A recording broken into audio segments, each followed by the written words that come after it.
That's a joke. We've all seen what you've been up to. We're doing the next bit on location. You'll see why when you get there.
You will arrive at your destination.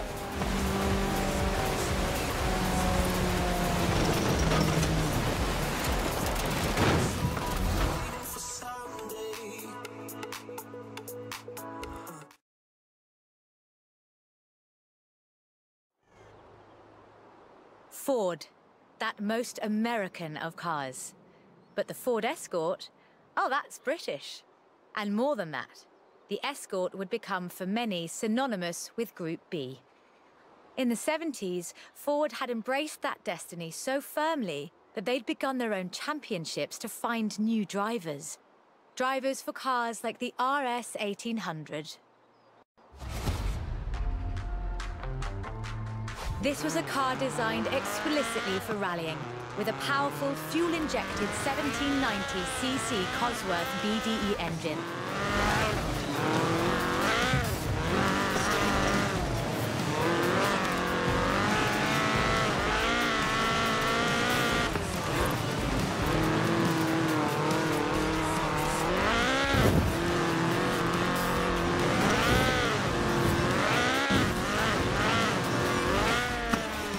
This car was basically unbeatable.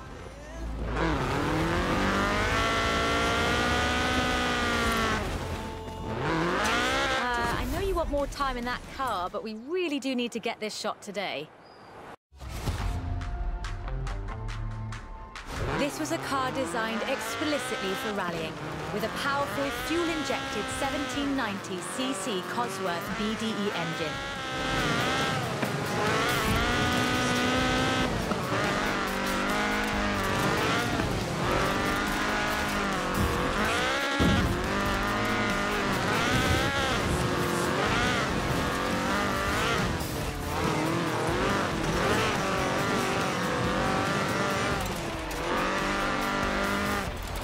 The RS 1800 brought home 17 World Rally Championship victories for Ford.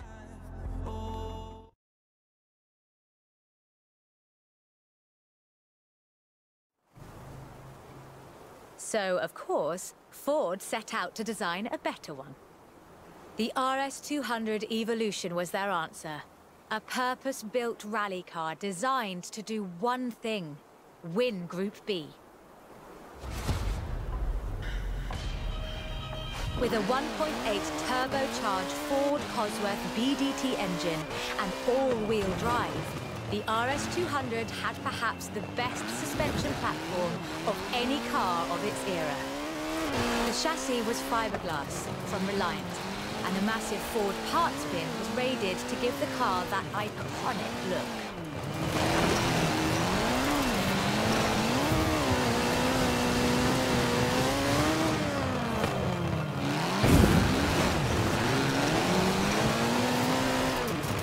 Fortunately, Ford built over 200 as part of the homologation requirements for Group B, so you can still find them, if you're lucky.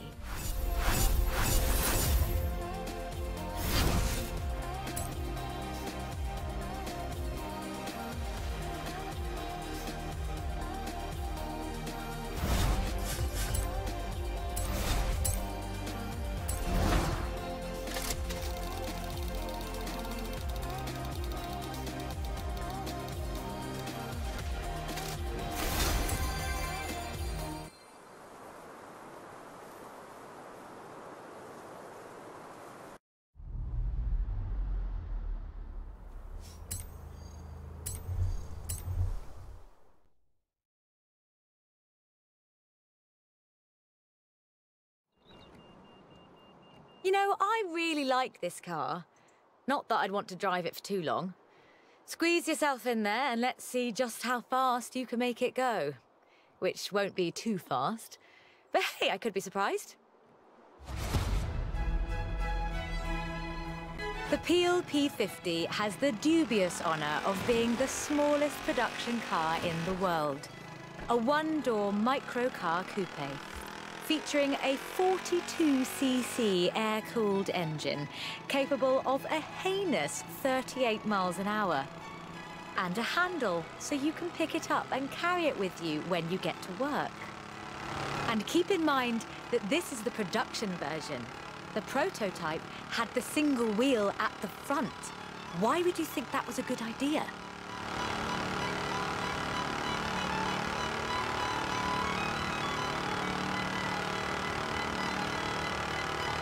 In 2010, though, production restarted at Sutton-in-Ashfield.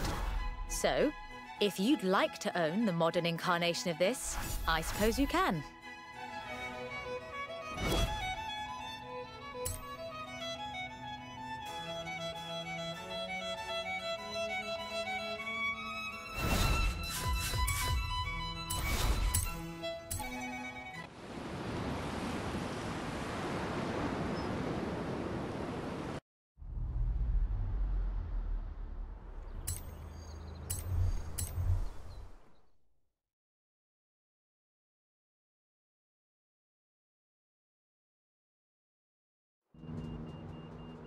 Hey there! How about a car with some actual legroom and some actual speed? This section's about what happened when McLaren decided to make a road car. You're going to enjoy this.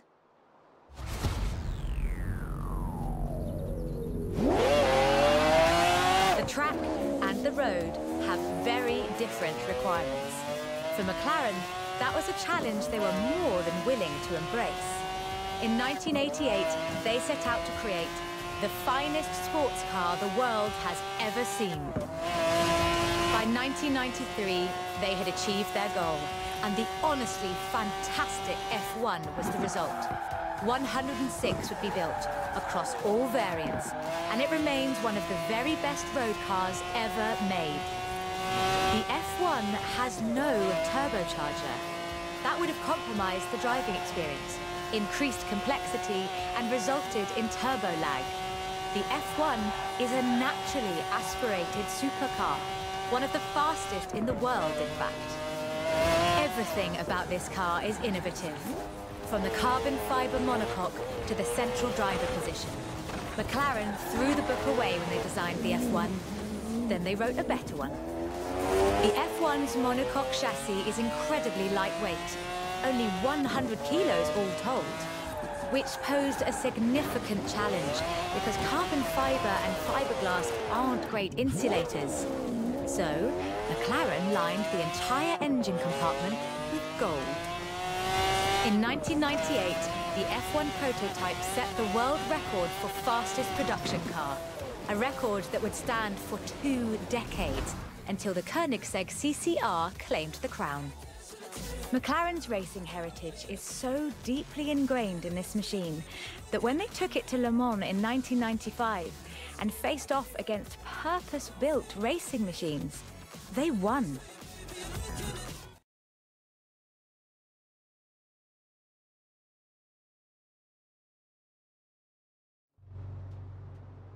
So, with something like the F1 to live up to, where do you go next? Well, you throw the book away again and write an even better one. The result is the McLaren P1, a hybrid electric sports car that stands head and shoulders above the F1. The P1 GTR will hit 60 miles an hour in 2.4 seconds. That's 0.7 seconds faster than the F1. That's an eternity for a supercar.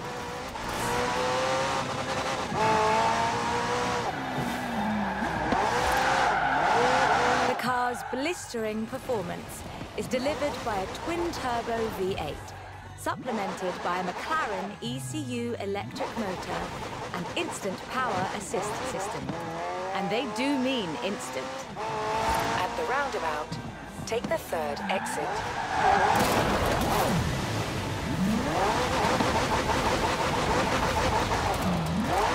Turn around when it is safe to do so.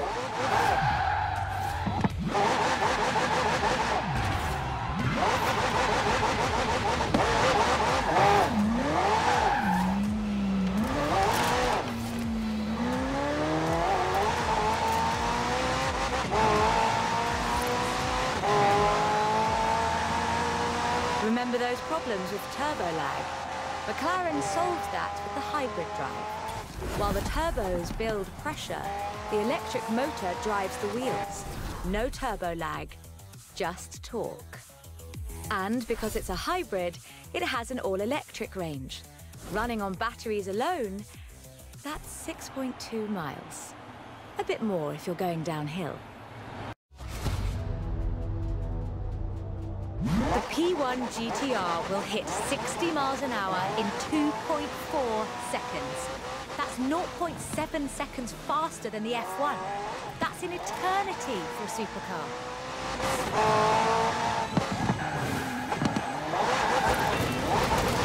The car's blistering performance is delivered by a twin-turbo V8, supplemented by a McLaren ECU electric motor and instant power assist system.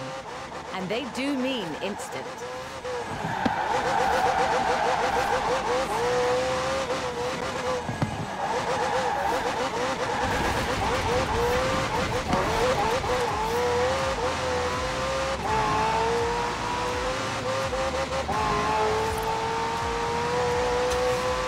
Remember those problems with turbo lag? McLaren solved that with the hybrid drive. While the turbos build pressure, the electric motor drives the wheels. No turbo lag, just torque. And because it's a hybrid, it has an all-electric range. Running on batteries alone, that's 6.2 miles. A bit more if you're going downhill.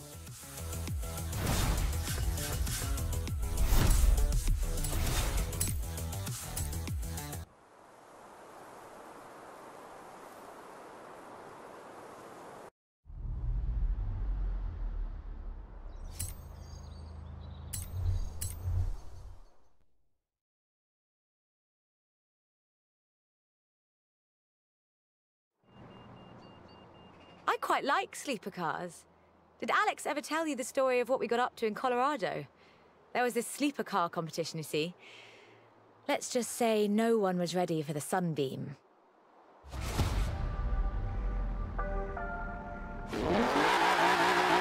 Lotus never quite let go of the upgrade game. So in addition to building their own supercars, they upgraded cars from other marques too. The Lotus Carlton was one such aftermarket upgrade. Lotus took a respectable four-door Vauxhall saloon and turned it into a supercar. From the outside, there are a few signs that this is something special. Wider wheel arches, that sort of thing. But under the bonnet, that's where the magic starts.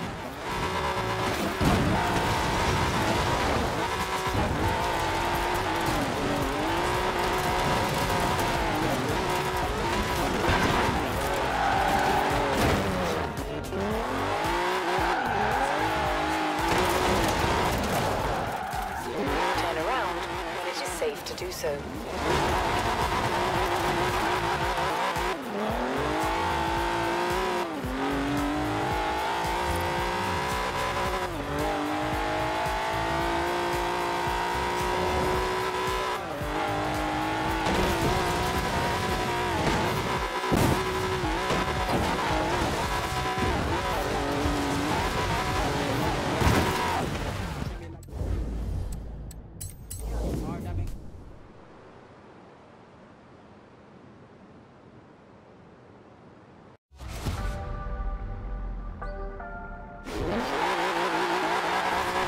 Never quite let go of the upgrade game.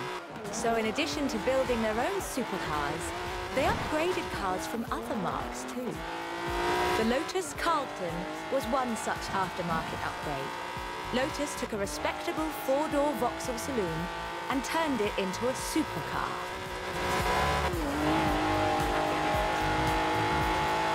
From the outside, there are a few signs that this is something special. Wider wheel arches, that sort of thing.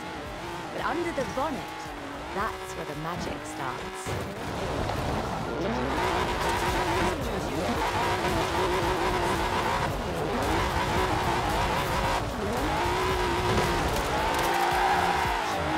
Engine capacity was increased to 3.6 litres, and twin Garrett T25 turbochargers were added.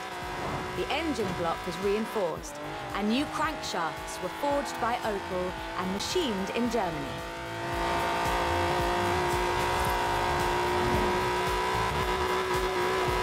At the roundabout, take the third exit. The tyres were widened, and the tyre compound from the Lotus Esprit was used. To handle camber change issues, they put in the self-leveling suspension from the Opel Senator.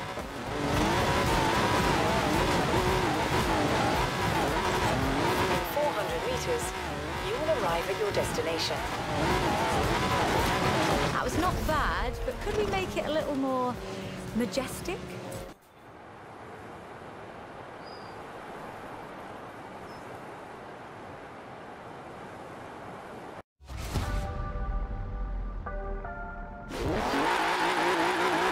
Lotus never quite let go of the upgrade game. So in addition to building their own supercars, they upgraded cars from other marques too. The Lotus Carlton was one such aftermarket upgrade. Lotus took a respectable four-door Vauxhall saloon and turned it into a supercar.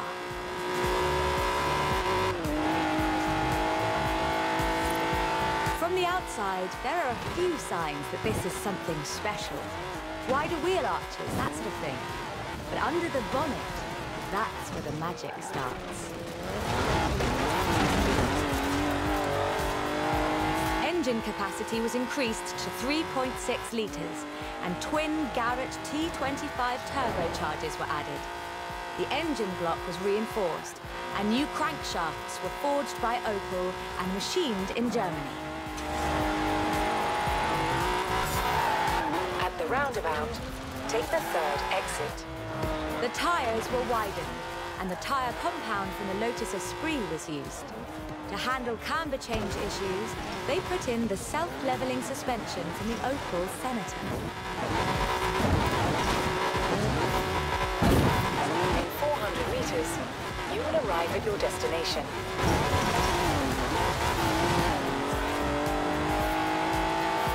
Only 950 of these custom gems were built, and they've become something of a modern classic.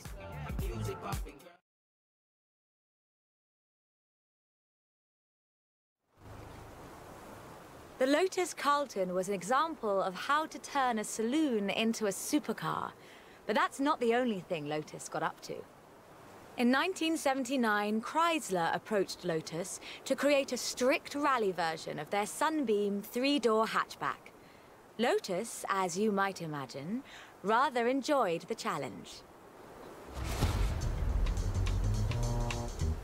They took the rear-wheel drive hatchback and changed everything that mattered. They stiffened the suspension, improved the anti-roll bars, and widened the transmission tunnel.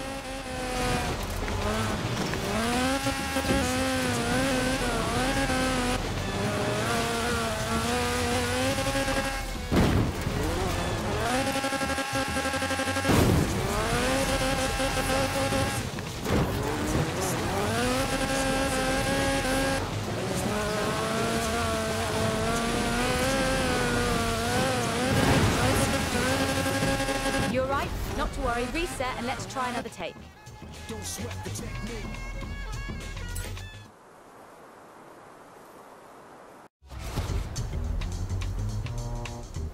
They took the rear-wheel drive hatchback and changed everything that matters. They stiffened the suspension, improved the anti-roll bars, and widened the transmission tunnel.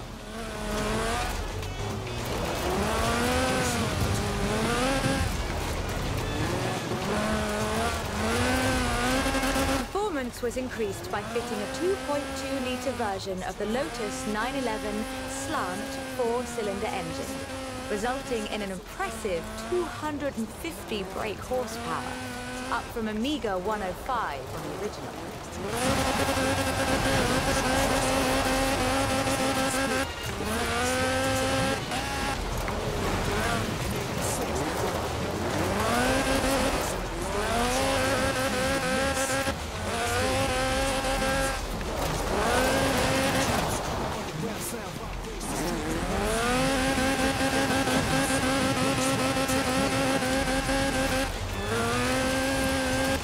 The Lotus Sunbeam was revealed to the public in 1979 in Geneva to widespread praise in the motoring media. We'll reset and take that section again.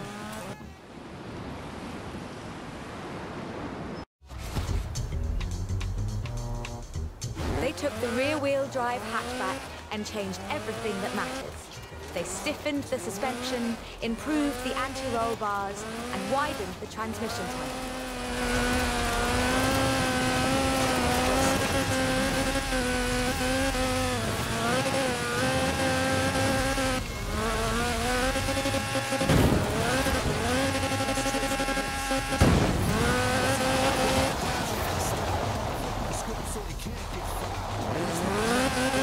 The Lotus Sunbeam was revealed to the public in 1979 in Geneva to widespread praise in the motoring media.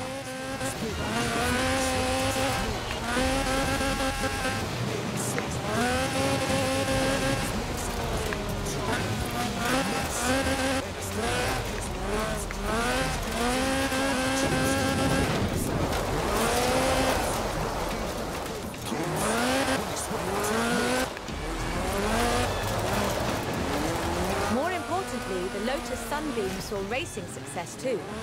In 1980, Henri Toivonen won the 29th Lombard RAC Rally in his Sunbeam.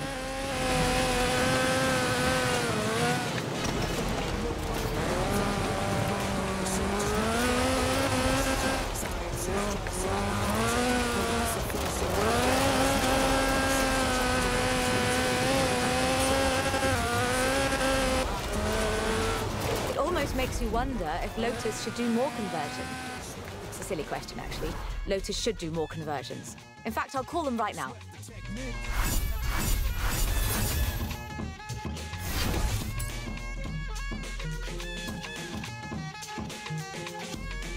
I speak indiscreet, cause talk is cheap. Then I get deep, beat, think complete. Pull with the zinc, never weak or obsolete. They never grow old.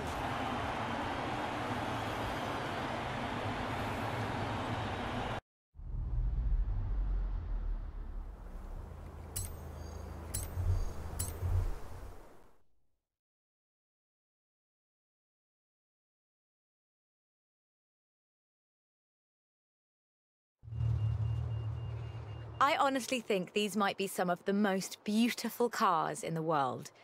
And the story of how it came about is, well, really British.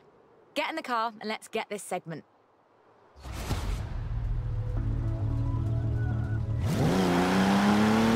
Jaguar is a bit of a favourite of mine. The company is almost 100 years old and was originally founded to build sidecars for motorcycles.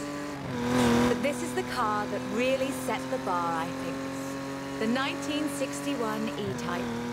When he saw it, Enzo Ferrari called it the most beautiful car in the world.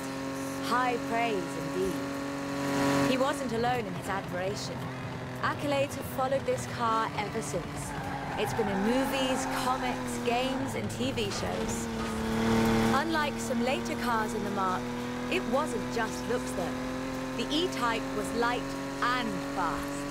It would do 153 miles an hour and stopped on innovative four-wheel brakes that were better than anything Ferrari or Porsche or even Mercedes-Benz had.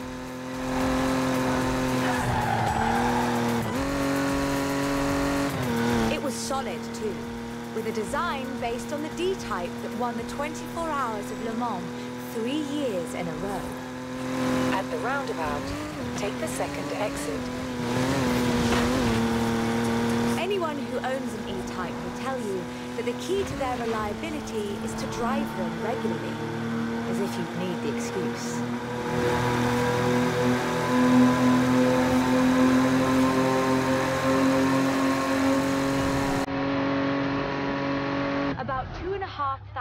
were built, and they're a common sight at auto shows, and surprisingly reasonably priced. All in all, an almost perfect Jaguar.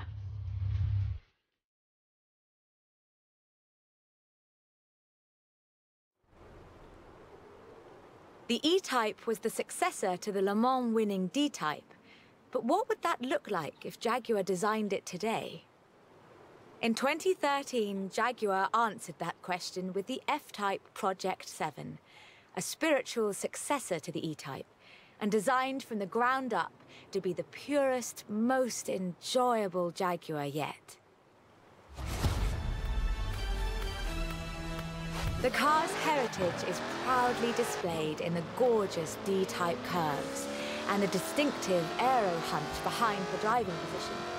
But like the E-Type, it's not just a pretty face.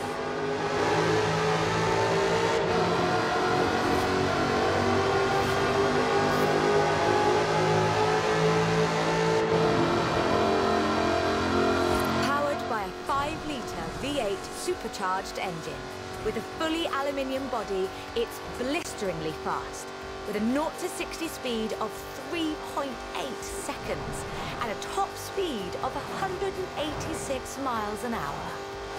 A car as beautiful as this must surely have been a carefully authored design. Actually, it started as a sketch by designer Cesar Pieri, thrown together one Friday in his free time.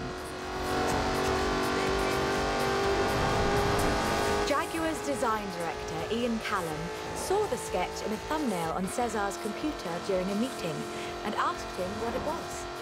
The rest is history.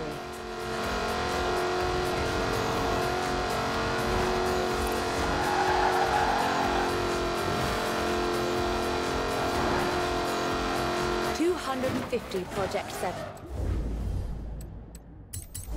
were built as both a successor to the E-Type and as a celebration of Jaguar's victories at Le Mans. The car's heritage is proudly displayed in the gorgeous D-Type curves and the distinctive aero hunt behind the driving position.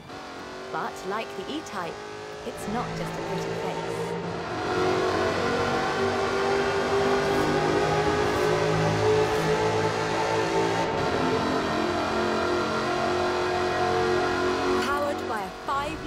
V8 supercharged engine. With a fully aluminium body, it's blisteringly fast, with a 0 to 60 speed of 3.8 seconds and a top speed of 186 miles an hour. A car as beautiful as this must surely have been a carefully authored design. Actually, it started as a sketch by designer Cesar Pieri, thrown together one Friday in his free time. Jaguar's design director, Ian Callum, saw the sketch in a thumbnail on Cesar's computer during a meeting and asked him what it was. The rest is history.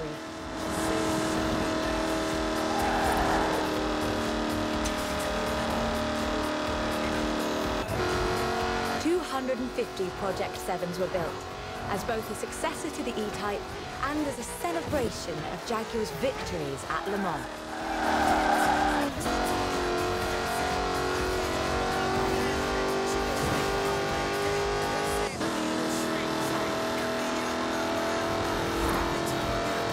I think I speak for all of us when I say, thank heavens for Cesar's Friday afternoon doodle.